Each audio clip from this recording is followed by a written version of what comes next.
I grew up believing rivers were honest. They showed what you were willing to see, your face when the light was right, your shape when the current slowed, your age in the way ripples refused to stay still. Water, I was told, does not lie. It remembers, yes, but it does not deceive. That was before I stood at the edge of a river that refused to show me anything at all. No reflection, no sky, no distortion, just depth. And depth, I would later learn, is where the Cherokee placed their oldest warnings. They never said monster, they said keeper. They never said attack, they said consequence. And they never spoke the name ûTKÖNA unless they were already prepared to lose something. The river was older than maps. That much was clear. It curved through stone that had never learned the shape of roads, never heard engines, never needed permission to exist. The trees around it leaned inward, not protectively, but attentively, as if listening to something beneath the surface. I hadn't planned to stop there. That's important. Folklore doesn't like intention. It prefers coincidence. It slips into moments that weren't prepared for, where the mind hasn't armed itself with disbelief yet. I was driving through Cherokee land, alone, following a route that avoided highways, not out of reverence, out of habit. I've always trusted old paths more than efficient ones. Efficiency ignores history. Old paths carry it whether you ask or not. The car stalled without warning. No sputter, no complaint, just silence. I stepped out, phone useless, signal gone, in that way that feels deliberate rather than accidental. The air smelled wet, though the sky was clear. Somewhere close, water moved slowly, not rushing, not resting. Calling it a river felt wrong. Rivers move forward. This water seemed to wait. I followed the sound. Each step felt like trespass, though there were no signs, no fences, no warnings written in any language I recognized, and yet my body understood what my mind hadn't caught up to yet. This was not a place meant for shortcuts. The river revealed itself gradually, not wide, not narrow, just deep. Too deep for how calmly it flowed. The surface was smooth, dark, almost polished, like something had passed through it recently, something large enough to leave order behind instead of chaos. I crouched at the bank and reached out. The moment my fingers touched the water, the air changed, not colder, not warmer, heavier, like pressure equalizing. That's when I noticed the absence. No insects, no birds, no wind. Nature had stepped back. And when nature steps back, it's because something else has claimed the foreground. I didn't see ûTKÖNA that day, not fully, and that's the part people misunderstand. The horned serpent is not revealed, it is inferred. You don't encounter it the way you encounter animals or storms. You encounter it the way you encounter gravity, through its effects. The water began to glow faintly, not with light, but with clarity, as if something beneath it was aligning the surface, smoothing it intentionally. I leaned closer. That was my mistake. For a brief, terrifying moment, I saw something impossible in the water. Not a reflection of my face, but a reflection of my intent.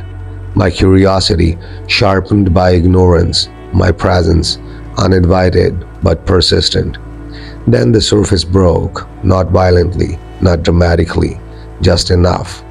Two curved shapes rose first, smooth, ancient, horn-like, breaking the water without splash. They were not symmetrical, not decorative. They looked functional, worn, used. Behind them, something vast shifted. The river deepened. I felt it then, not fear, not awe, but judgment, not moral, ecological, like a system assessing imbalance. The Cherokee stories ûTKÖNA guards the boundary between power and permission, that it carries the ûLUNSU, the blazing crystal embedded in its forehead, not as ornament but as warning. Power without wisdom burns its bearer. Standing there, knees weak, breath shallow, I understood something fundamental. This wasn't a creature waiting to be discovered. It was a presence waiting to be respected, and I had crossed into its measure. The horns sank back beneath the surface. The glow faded. The river returned to motion, not forward, not backward, just enough. Sound rushed back into the world like it had been released from captivity. Birds called, wind returned, leaves moved. The moment had passed, but moments like this don't end, they embed. I walked back to the car in silence. The engine started immediately, no explanation, no delay. As I drove away, I didn't look back. Some things don't like being remembered too directly. But I carried the weight of it with me, the understanding that America's oldest stories were never about fear. They were about limits. And ûTKÖNA was not a warning meant to scare children. It was a boundary drawn in water and stone, reminding anyone who listened. Not all power is meant to be taken. Not all depths are meant to be measured. Not all legends want to be named by those who survived them.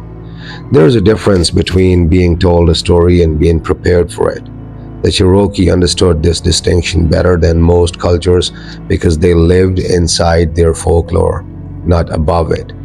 Stories were not entertainment. They were filters, ways of deciding who was ready to carry certain knowledge and who would be crushed by it. ûTKÖNA was never taught to anyone. That alone should tell you something. After the river, I began asking questions.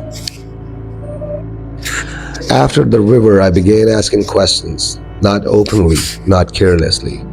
Questions shaped like listening, questions that waited longer than they spoke.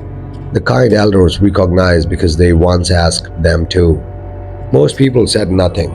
A few changed the subject. One man, older, quiet, with hands shaped by work that never asked permission, finally spoke. "You don't go looking for that one," he said. "You end up near it." I told him I had already been near the river. He didn't look surprised. "That means it saw you first," he replied. He explained what the stories rarely include. ûTKÖNA is not drawn to bravery. It is drawn to imbalance.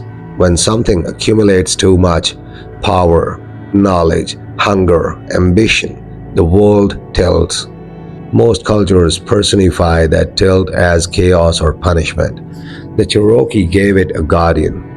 The horned serpent lived where excess settled, deep rivers, hidden lakes, places where things sank and stayed, not because it wanted to hoard, but because hoarding happens when humans forget restraint. The ûLUNSUTI, the crystal, the burning jewel, was not a prize. It was a test. Those who sought it openly never reached it. Those who reached it accidentally rarely survived. And those who were allowed near it returned changed in ways no one celebrated. I asked him why anyone would approach such a thing at all. He met my eyes for the first time. "Because some people are born already leaning too far," he said, "and the world corrects leanings."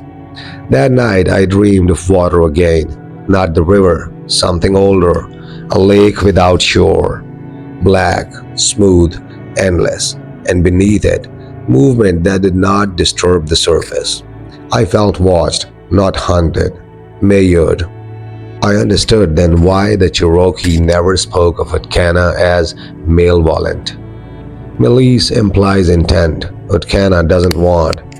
It balances, and balance doesn't care who it hurts, only that the scale settles. I began reading accounts that were never meant to be gathered together. Settlers who vanished near water without struggle. Hunters who returned silent, refusing to cross rivers again. Stories of men who carried strange stones for a time, glowing, warm, intoxicating, before sickness hollowed them out from the inside. Radiation before the word existed. Power before restraint. The pattern was unmistakable. The horned serpent wasn't folklore reacting to history. History was tumbling into folklore. What disturbed me most wasn't the danger, it was the permission. Some encounters ended in survival not because the person was stronger, but because they knew when to retreat without victory. The ones who tried to win never came back. ûTKÖNA doesn't punish curiosity, it punishes entitlement. Standing by that river, it hadn't demanded. I hadn't reached. I hadn't named it aloud. That, I realized, was the difference. The Cherokee didn't survive alongside such forces by defeating them. They survived by knowing where not to stand. The old man's last words to me stayed longer than the dream. What remembers everything you drop into it, he said. ûTKÖNA just remembers faster. And suddenly the river from that first day made sense. Why it refused my reflection, why it showed depth instead. It wasn't hiding me, it was asking a question. Power is rarely tempting when it looks dangerous. It becomes irresistible when it looks reasonable. That is the part left out of most tellings of ûTKÖNA. The ûLUNSUTI was never described as corrupting. It didn't whisper, it didn't promise, it didn't glow like something meant to seduce. It simply worked. It healed warm wounds faster than they should close. It sharpened perception without pain. It made decisions feel clearer, cleaner, less burdened by doubt. People who carried it didn't feel possessed. They felt corrected. That's what made it lethal. I learned this from fragments, Cherokee stories told sideways, colonial journals that didn't know what they were witnessing, and one account written in a trembling hand that stopped mid-sentence and never resumed. The ûLUNSUTI was said to sit embedded in ûTKÖNA's forehead, not like a crown, but like a scar that never healed. It was not separate from the serpent.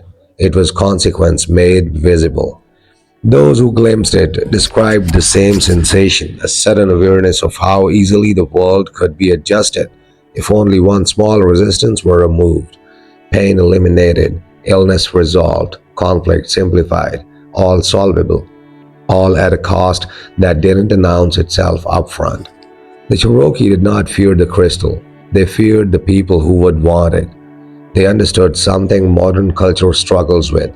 The most destructive forces don't arrive screaming, they arrive efficient. The stories say that long ago, there were men who believed they could take the ûLUNSUTI and use it without becoming what it demanded in return. They reasoned that intent mattered more than outcome. They were wrong. Intent doesn't survive proximity to consequence. I felt the pull myself, not toward the crystal specifically, but toward the idea behind it.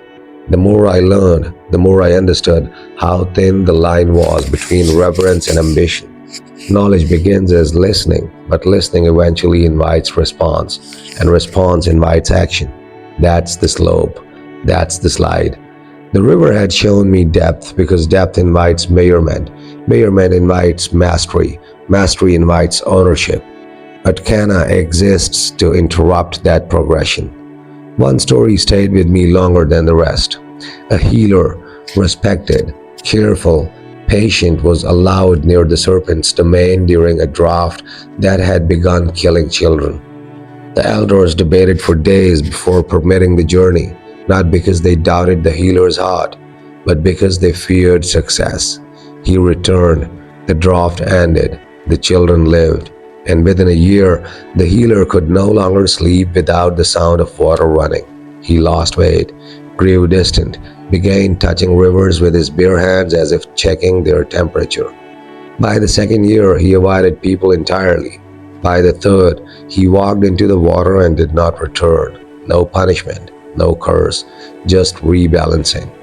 The world had borrowed against itself, and the debt was collected quietly. That's the truth beneath the legend. ûTKÖNA doesn't stop miracles, it stops unpaid miracles. The ûLUNSUTI doesn't corrupt morality, it accelerates consequence. It gives you what you ask for before you've finished understanding the cost. Standing at the edge of that river weeks earlier, I hadn't wanted anything badly enough. That saved me, but knowing this now, I wondered how long that would remain true. because understanding breeds temptation, and temptation doesn't need greed, it only needs justification. That night I dreamed again of the water. This time I saw the glow, not bright, not dazzling, just steady, waiting. And for the first time I felt something dangerous stir inside me, not hunger, not desire, but the quiet thought that ruins people more reliably than any curse. What if this could be used carefully? That was when I woke up, heart racing, hands empty, and deeply grateful that ûTKÖNA had not answered that thought. Because legends don't correct every mistake, they only give you one chance to step back before the lesson becomes permanent. People say ancient knowledge was forgotten.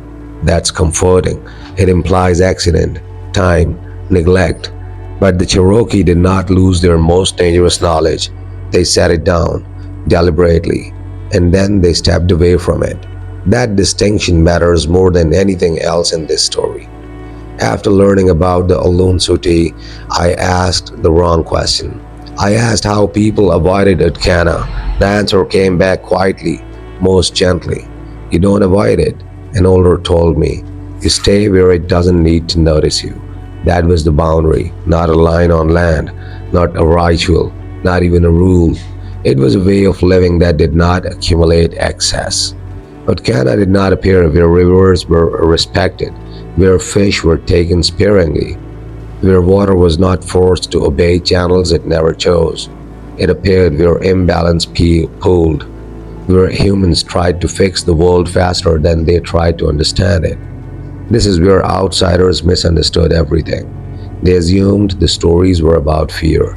They thought the Cherokee avoided certain waters because they believed monsters lived there. The truth was more unsettling. They avoided those waters because they understood systems. Deep water collects, deep water concentrates, and anything concentrated long enough begins to demand structure or sacrifice. ûTKÖNA was not a creature guarding a treasure. It was a pressure valve. The Cherokee passed down techniques for survival, not victory. They taught when to stop digging, when to leave a place untouched, when to accept loss instead of correcting it. These lessons don't survive conquest well. They don't fit into progress narratives. They don't sell hope. They sell restraint. So they were ignored, then overwritten, then mocked, and then inevitably rediscovered the hard way. I found evidence of this boundary everywhere once I knew how to look. Dams that failed in strange ways, mining operations abandoned after unexplained illnesses, towns near water that emptied without catastrophe, just quiet departure, places where humans learned too far, places where something pushed back, not violently, decisively. The most important thing I learned was this: ûTKÖNA does not respond to individuals, it responds to patterns. One person cannot summon it, one person cannot banish it, but one person can tip the scale enough to invite attention. That's why the Cherokee were careful about who learned what, not because knowledge was sacred, but because impact was cumulative. I asked once, what would happen if someone ignored the boundary today? The answer came slowly. It already happens, I was told. You just call it disaster, floods, contamination, illness that doesn't behave like illness. Modern language tries to strip meaning from consequence. The old stories refuse to. Standing again near water months later, another river, another place, I felt no presence. That wasn't comforting. It wasn't instructive. The absence meant balance. It meant restraint was working. It meant nothing needed to intervene. That is the success no one celebrates. The boundary wasn't enforced by fear. It was enforced by understanding cost before desire. And that is why ûTKÖNA remains relevant, not as a monster, not as myth, but as a reminder that some lines exist not to imprison us, but to keep the world from tipping too far under our weight. The stories about those who crossed the boundary are never heroic. That's intentional. Heroism invites limitation. The Cherokee made sure these stories did not. They were told quietly, without names emphasized, without timelines sharpened, because the point was not who failed, but how failure unfolds when ignored long enough. Crossing the boundary was never sudden, it began with reasoning. The first step was always necessity, a draft that lasted too long, a sickness that refused remedies, a hunger that grew sharper than patience. People did not wake up wanting the Alonso tea. They woke up wanting relief, and relief, when repeated often enough, becomes entitlement. One account described a group, not warriors, not shamans, not just capable men, who believed they could outsmart consequence through division of labor. One would approach the water, one would watch for signs, one would retreat immediately after contact. They believed risk could be segmented. That's a modern thought. The river disagreed. They never reached the serpent. They didn't need to. The water itself became wrong afterward. Fish surfaced lifeless. Plants yellowed along the bank. Birds stopped nesting nearby. No lightning, no screams, just withdrawal. Within a season, the group dispersed, not chased away, just unwilling to remain near each other. Arguments grew frequent, sleep grew shallow. The cohesion they relied on dissolved. Balance reclaimed itself socially first, then physically.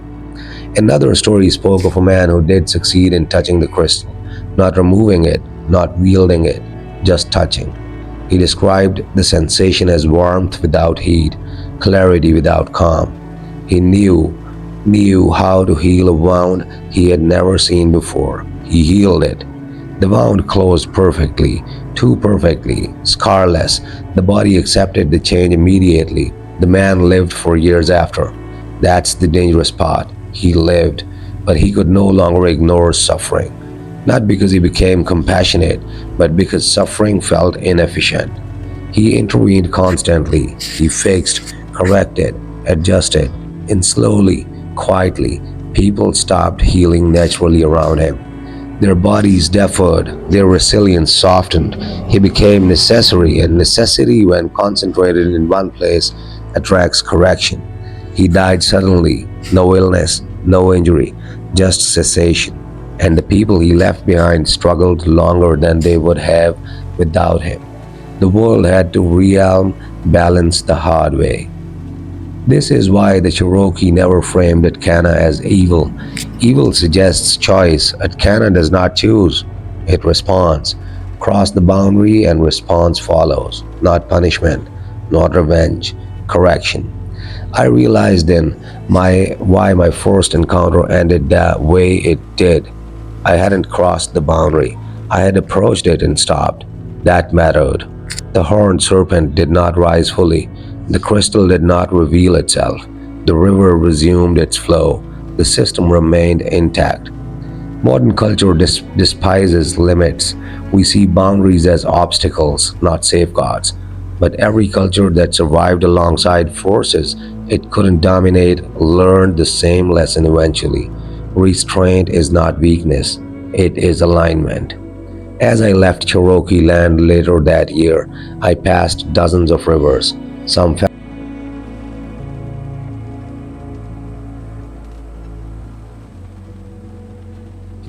I didn't stop. That too was learning, because not every lesson requires presence. Some require distance. The most dangerous moment of any ancient force is not when it is feared, it is when it is forgotten. Fear creates distance, respect creates balance, forgetting creates vacuum. But ûTKÖNA does not need belief. That was the mistake everyone made. Belief is a human concept. Systems do not depend on it. Gravity does not weaken when denied. Fire does not cool when dismissed as myth. And balance, true balance, does not ask permission to restore itself. It simply acts.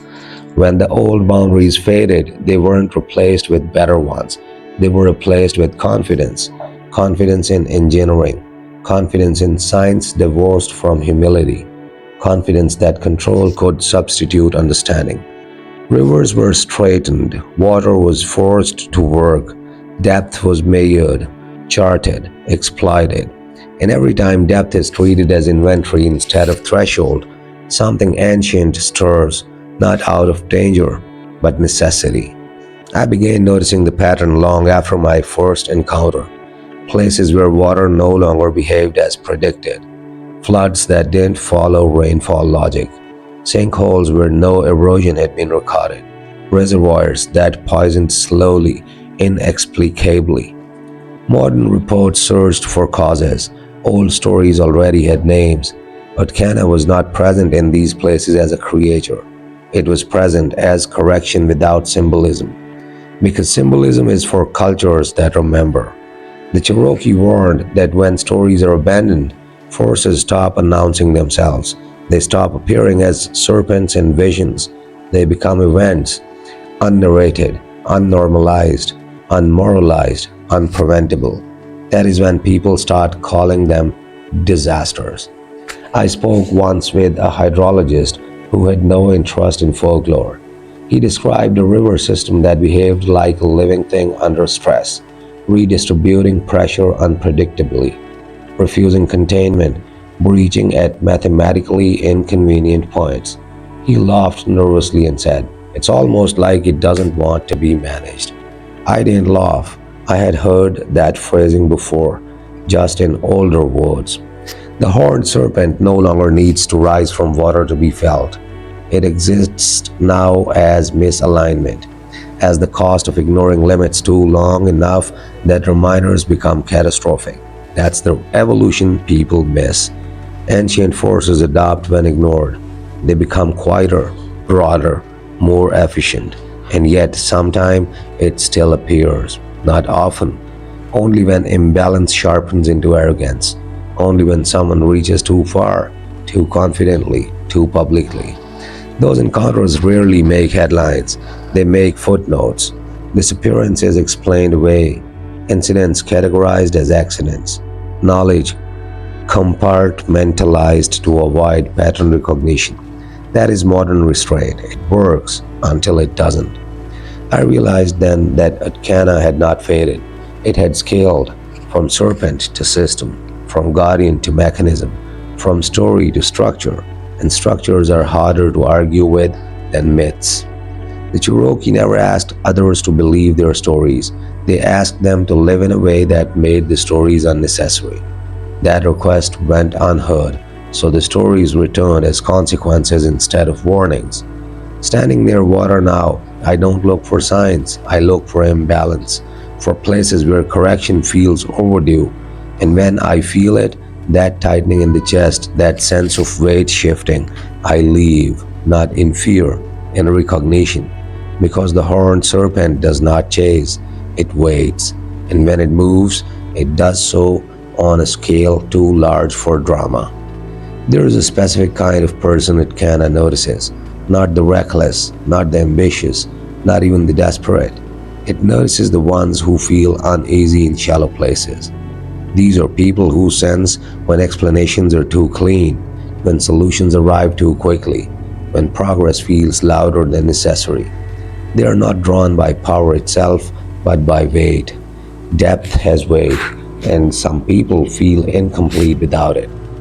I began recognizing them after my encounter. Engineers who spoke of rivers as if they were patients rather than resources. Doctors who lingered too long in palliative words, not because they wanted to save, but because they wanted to understand when saving was no longer the point. Environmental scientists who refused promotions that pulled them away from fieldwork. They weren't chasing ûTKÖNA, but they were standing near the same thresholds.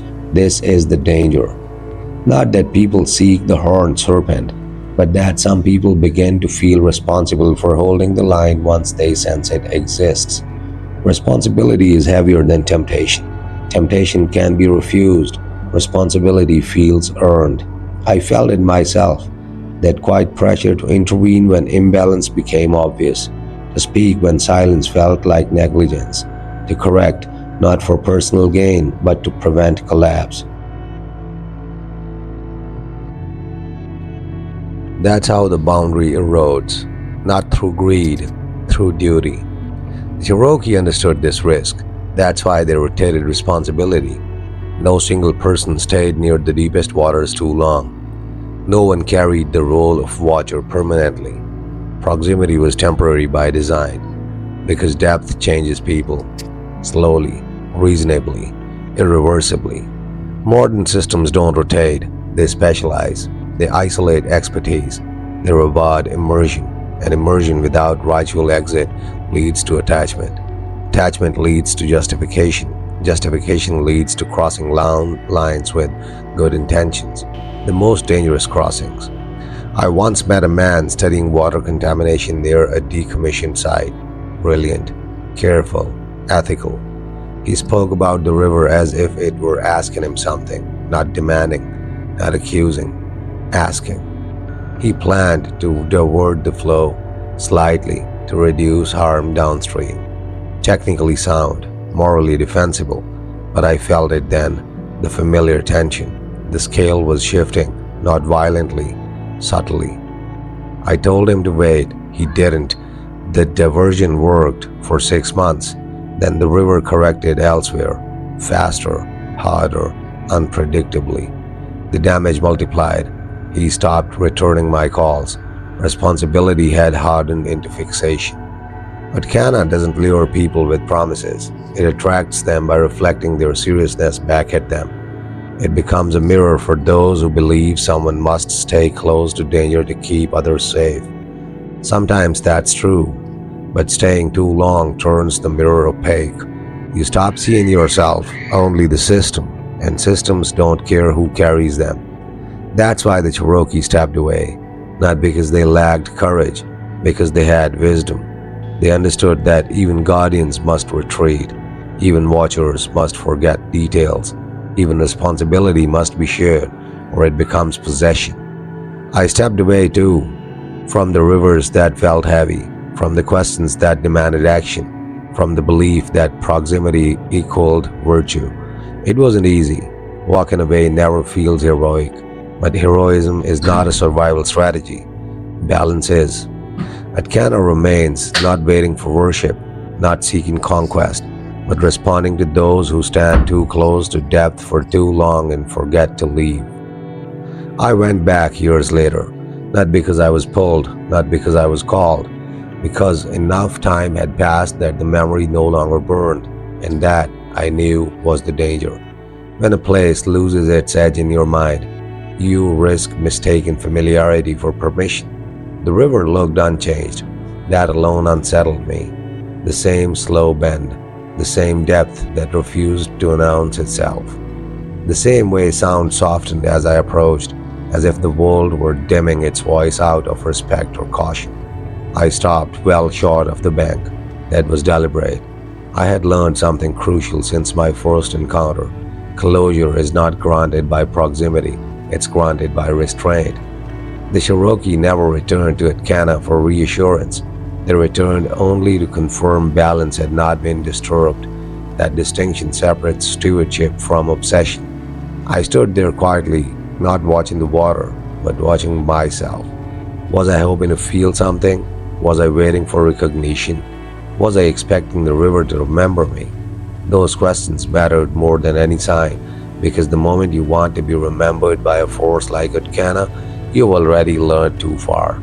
The water moved, normal, unremarkable, alive in the way healthy systems are, unimpressive because they are functioning as intended. No glow, no horns, no weight pressing against my chest.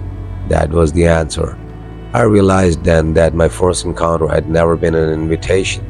It had been a measurement, a system checking whether I would press when noticing asking me to. I hadn't, and because of that, the story had ended without climax. That's not a flaw, that's the design. Modern storytelling hates this. We crave confrontation, resolution, victory or defeat. But the Cherokee didn't structure their legends that way because the natural world does not operate on narrative satisfaction. It operates on continuity. ûTKÖNA is not meant to be faced. It is meant to be accounted for. And accounting is ongoing, quiet, and deeply uncinematic. I stayed for a while, not long enough to confirm that I did not need to stay longer. That's another lesson boundaries teach, knowing when enough has occurred. Before I left, I placed nothing in the water. No offering, no marker, no symbol. Symbols invite return. I wanted no reason to come back. As I turned away, I felt it, not presence, not warning, but permission to go. That surprised me. I had expected neutrality, but this felt earned, not granted by the river, granted by my refusal to demand anything from it. Some stories end with triumph, some end with tragedy. This one ended with alignment, and alignment is fragile. It requires forgetting certain details, resisting the urge to retell moments too vividly, letting mystery remain inefficient. That's why I don't describe ûTKÖNA's full shape, why I won't speculate about its age, why I won't map the river. Those details don't belong to people who walk away intact. They belong to those who don't. Closure, I learned, is not about understanding everything. It's about understanding what not to pursue further.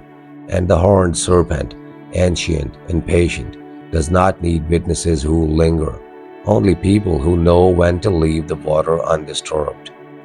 There is a reason the Cherokee rarely told these stories in full.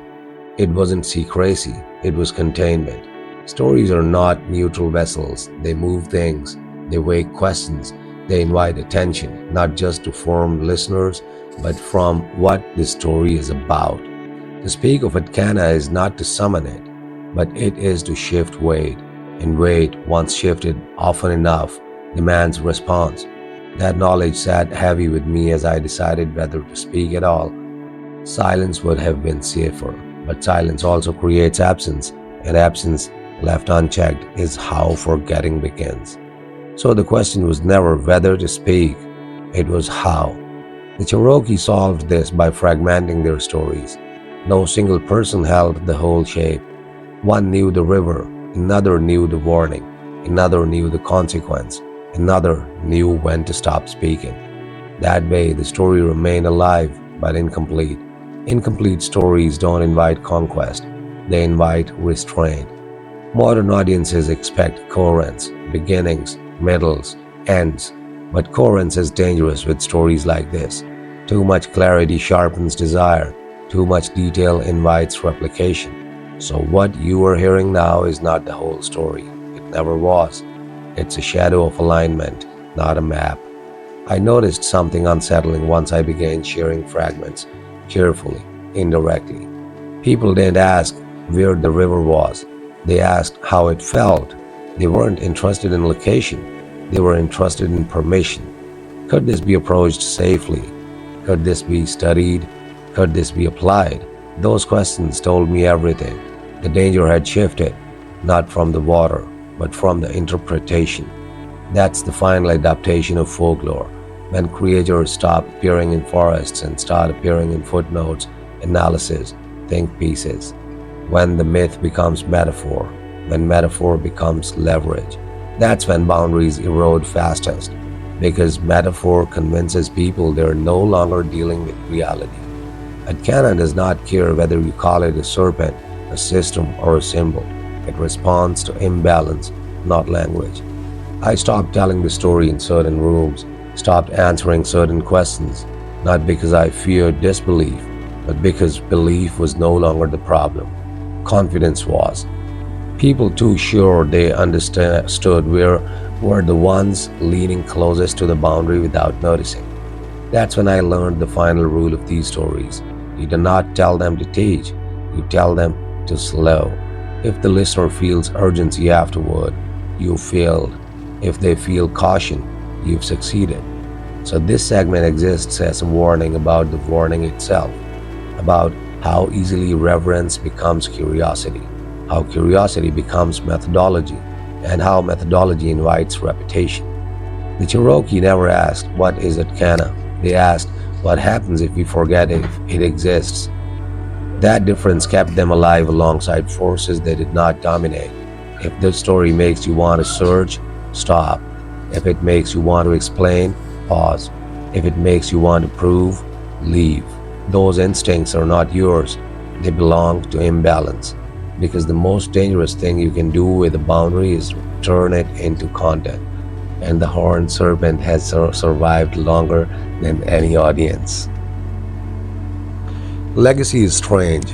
It is neither reward nor punishment. It is the trace left behind when everything else has moved on. ûTKÖNA is legacy in motion, not frozen in story, not confined to myth. It exists in rivers that run where humans do not dominate. It reflections in reflections that don't mirror faces, in depth that measures weight rather than curiosity. The Cherokee understood this intuitively. They didn't need to name ûTKÖNA constantly because its legacy spoke louder than any lesson could.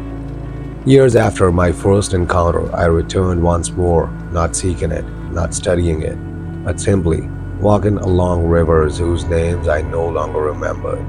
I noticed patterns I had ignored before. Rocks eroded in ways textbooks didn't explain. Currents seemed to adjust subtly when humans tried to channel them. Shadows moved differently near water, reflecting depth, not objects. Each observation whispered the same truth. ûTKÖNA exists even when unseen, influencing the world quietly, perfectly. I also understood why those who crossed its domain paid the price, not because they were greedy, not because they were careless, because they became part of imbalance. Legacies do not differentiate between intent and impact. A single touch of the crystal, a single misjudged action, and your life aligns with the system, slowly, irrevocably. Some returned, changed beyond recognition. Some vanished. Some lived, but the world around them did not. What I carried away that day was not fear, it was awareness. Awareness that the river holds memory and memory is active. The horned serpent does not need belief, it needs nothing for humans.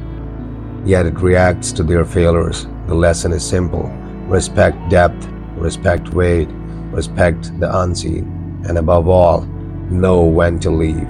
It also realized that the stories we tell create echoes. If spoken without care, they can tip balance unintentionally. The Cherokee never feared telling the truth. They feared the consequences of misunderstanding it. This is why the ûTKÖNA remains mostly unseen, not lost, not myth, not legend, made visible, not possession. I walked away from the river that day with gratitude that it had measured me accurately, gratitude that its weight had reminded me of limits, gratitude that legacy is stronger than curiosity. Modern culture mistakes legacy for fame, but ûTKÖNA teaches a different lesson. Legacy is continuity. It is quiet. It is enduring. It is survival through alignment, not triumph. Some people misunderstand that. Some try to harness it. Some fail quietly, away from the pages of history. That is the way balance enforces itself.